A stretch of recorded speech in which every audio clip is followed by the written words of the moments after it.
තියෙනවා පොල් කිරි මිලිලීටර් 500ක්. සීනි ග්‍රෑම් 300ක් ගත්තා.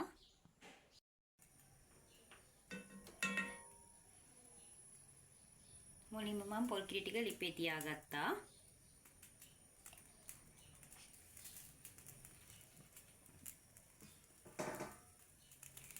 ඊටපස්සේ ඒකට සීනි ටිකත් එකතු කරගත්තා.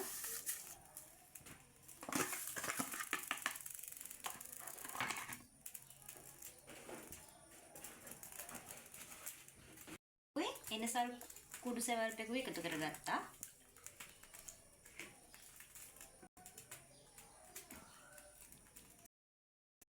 මම තැටියේ බටර් ගාගෙන තැටියත් සකස් කරගත්තා. දැන් කිරි ටික ටික උතුරගෙන එනවා. අපි සාමාන්‍ය ලොකු භාජනයක් ගන්න ඕන. පොඩි භාජනයක් ගත්තොත් එහෙම මේ කිරි ටික උතුරන්න ගන්නවා. මේ දැන් නම් ගොඩක් හිඳිලා තියෙන්නේ පොල් කිරි ටික. මම මඩගින්නේ මේ තියාගෙන මේ වගේ හැඳි ගා ගන්නවා.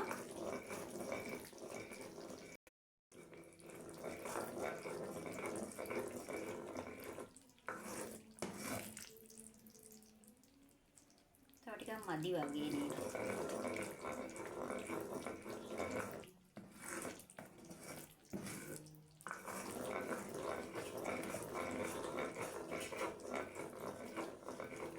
ලිපක තියාගත්තා නම් ලේසි.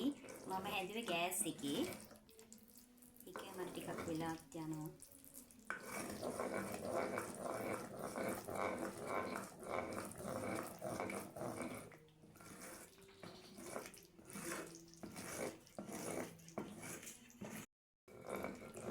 දැන් ටික ටික පදම හරියාගෙන එන්නේ.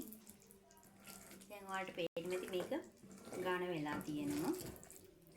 මේ හරියම සුවඳකුත් එනවා. මොකද මම මේ කඩමංගු කුඩු ටිකක් එකතු කරගත්තානේ. පොල් කිරි උණු වෙද්දි හරියම සුවඳයි.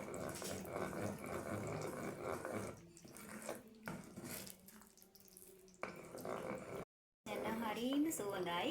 දැන් හොඳටම හිඳිලා තියෙන්නේ. මම හදන්න දැන් ලිප් ඕෆ් කරගන්න.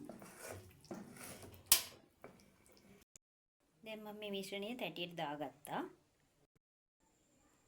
මේ තියෙන්නේ මම හදාගත්ත මේ කිරි ටොපි ටික. අපි බලමු කහට එකක් බොන්න කොහොමද කෑල්ලක්.